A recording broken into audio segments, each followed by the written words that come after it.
সময় মেয়ের বাবারা একটা চোর চায়, ছেলে চায় না। কি চায়? মেয়েটাকে বিয়ে দিব ভাই, দেখেন তো একটা চোর পাওয়া যায় কিনা, সরকারি চাকরি করে কিনা। এটা তো বলে না, হাব ভাব দ্বারা বোঝা যায়। আমি সরকারি চাকরি করলেই চোর এটা বলতেছি না, কিন্তু ভুল বুঝেন না। মানে মেয়ের বাবা সরকারি চাকরি ছাড়া চাকরি কেন দিবেন, আমি সেই কথা বলতেছি। সরকারি চাকরি করা হাজার লক্ষ বহু মানুষ আছেন, সৎ আছে না নাই? বহু মানুষ আছেন। কিন্তু আমি বলতেছি যে সরকারি চাকরি যদি ছোট্ট হয় তারপরেও মেয়ে দিবে, আর বেসরকারি চাকরি যদি বড় হয় তাও দিবে না। হয়তো এটার একটা কারণ এটাও যে সরকারি চাকরি এটা যায় না, এটা একটা গ্যারান্টি আছে। কিন্তু সাথে এটাও চিন্তা করতে হবে যে সরকারি চাকরির অনেক ক্ষেত্রে, সব ক্ষেত্রে না, অনেক ক্ষেত্রে চুরির সুযোগ আছে। তো আপনি সেটার চিন্তা করে যদি মেয়ের জামাই খোঁজেন, তাহলে আপনি তো ছেলে খুঁজতেছেন না, মেয়ের জন্য একটা চোর খুঁজতেছেন। আহা, আল্লাহ আমাদেরকে সততার সাথে জীবনযাপন করার তৌফিক দান করুন। শুনেন, এই যে ঠিক ঠিক বলতেছেন না আমার সাথে, এগুলোর জন্য পয়সা কড়িও লাগে না, মেরুদণ্ডে জোরও লাগে না। এই সস্তা ঠিক ঠিক বলা খুব সোজা। ওয়াজ মাহফিলে ঠিকও ঠিক বেঠিকও ঠিক। হুজুর মাইক দিয়া যায় বলে, পাবলিক হুদাই ঠিক ঠিক কয়। এই ঠিক ঠিকের চাইতে গুরুত্বপূর্ণ কি জানেন? এখানে বেশিরভাগই যুবক সংকল্প করেন যে আমি চ্যালেঞ্জ নেব। এটার জন্য মেরুদণ্ডে শক্তি লাগবে, মেরুদণ্ড সোজা করে দাঁড়াতে শিখতে হবে। যে আমি সরকারি চাকরি যদি পাই, আমি দৃষ্টান্ত স্থাপন করবো। আলহামদুলিল্লাহ বহু সরকারি চাকরি আছেন সৎ, আমার পরিচিত বহু লোক আছে। কিন্তু আমি দৃষ্টান্ত স্থাপন করে যে আমি অসৎ হব না। এটার জন্য ওই যে তীর আসবে কোত্থেকে? মেয়ের বাপের তীর মারবে, বউয়ে তীর মারবে, বাপ মা তীর মারবে, এলাকাবাসী তীর মারবে। কি চাকরি করে? যখন বিদেশ যাই প্রবাসী ভাইরা বলে, হুজুর কি বলতাম, মনের দুঃখ, এত টাকা পয়সা পাঠাই তাও মা বাপের মন ধরতে পারি না। কয় কি যে বিদেশ করো বাবা, তোমার কত পরে গেছে অমুকের ছেলে, পুরো এলাকা কিনালেস, পুরো এলাকা।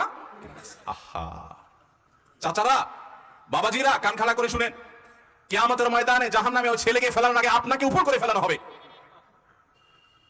কারণ আপনি আপনার ছেলেকে চুরি করতে বাধ্য করেছেন। ওই স্ত্রীকে আল্লাহ তাআলা আগে নিক্ষেপ করবেন যে স্ত্রী তার স্বামীকে চুরি করতে বাধ্য করেছে, কারণ তার অপরাধটা আগে হয়েছে। ভাইরা আমার, সৎ মানুষের কোনো দাম এই সমাজে নাই। রাস্তা দেখবেন অমুক ভাই তমুক ভাই, সালাম আলাইকুম সালাম আলাইকুম, তাই না? কিন্তু সৎ মানুষ 2 নম্বর পথে টাকা কামাই করে না। এলাকা, প্রত্যেকটা এলাকাতে কিন্তু কম বেশি সৎ মানুষ আছে। সরকারি বেসরকারি চাকরি করছেন বিভিন্ন ক্ষেত্রে সৎ আছে না বহু লোক? এলাকাবাসী কিন্তু চিনে কে সৎ কে অসৎ, তাই না? বেশিরভাগ ক্ষেত্রে চিনে। এই সৎ মানুষদের কোনো দাম, আরে অন্য কোথাও তো দাম নাই, দাম নাই। এই যে মাহফিলের মঞ্চেও দাম নাই। সব দেখবেন চোর ডাকাতদেরকে দাম, ভালো মানুষের কোনো দাম নাই। কয়টা মাহফিল পাবেন যে একজন সৎ নেককার মানুষকে এনে সেখানে পুরস্কার দেওয়া হয়? আমার 24 তারিখে একটা প্রোগ্রাম আছে কসবায়। তো আমার এক বন্ধু একজন ডাক্তার, বিসিএস ডাক্তার, ওনার মাহফিল। আমি ওনাকে গতকালকে আমার অফিসে আসলে বলছিলাম যে ভাই, বহু পুরস্কারই তো মাহফিলে দেই, আপনার এলাকাতে আমি একটা পুরস্কার দিব, সততার পুরস্কার, একটা না কিছু পুরস্কার আমার তরফ থেকে দেব। যে যুবকরা মা বাবার কথা শুনে, এলাকা কাউকে কষ্ট দেয় না, মাস্তানি গুন্ডামি বদমাইশি করে না, এরকম ভালো ছেলেদেরকে আনবেন স্টেজে, আমি একটু পুরস্কার দিব, ওদের কপালে একটু চুমু খাবো। কারণ সততার মূল্য এই সমাজে কেউ দেয় না। এই স্টেজ মসজিদের মিম্বর যদি না দেয়, তো আল্লাহর জমিন থেকে সততা ধুয়ে মুছে চলে যাবে। মসজিদ কমিটিতেও দেখবেন যে সব চোর ডাকাত খুঁজে খুঁজে বাইর করে। আমি সবাইকে বলতেছি না, বা আবার ভুল বোঝেন না, বেশিরভাগ আমি সেটা বলছি।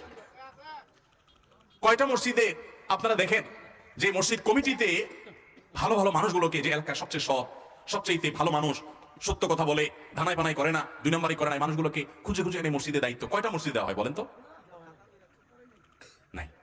কারণ আমরা সবাই চাই, আমরা হুজুরাও চাই যে মসজিদটা চকচক করুক, আমার কমিটির লোকজন চোর ডাকাত যাই হোক মসজিদ যেন চকচক করে। এটা কি ইসলাম? এটা ইসলাম না। আমার মাহফিলের চকচকার চাইতে গুরুত্বপূর্ণ হলো আমরা যেন সৎ হতে পারি। তো সৎ হতে হলে অনেক ঝামেলা আছে। যুবক ভাইরা, এখন আপনারা সিদ্ধান্ত নেন কে কে সৎ থাকবেন আর কে কে অসৎ থাকবেন। অসৎ থাকলে সুবিধা আছে কি?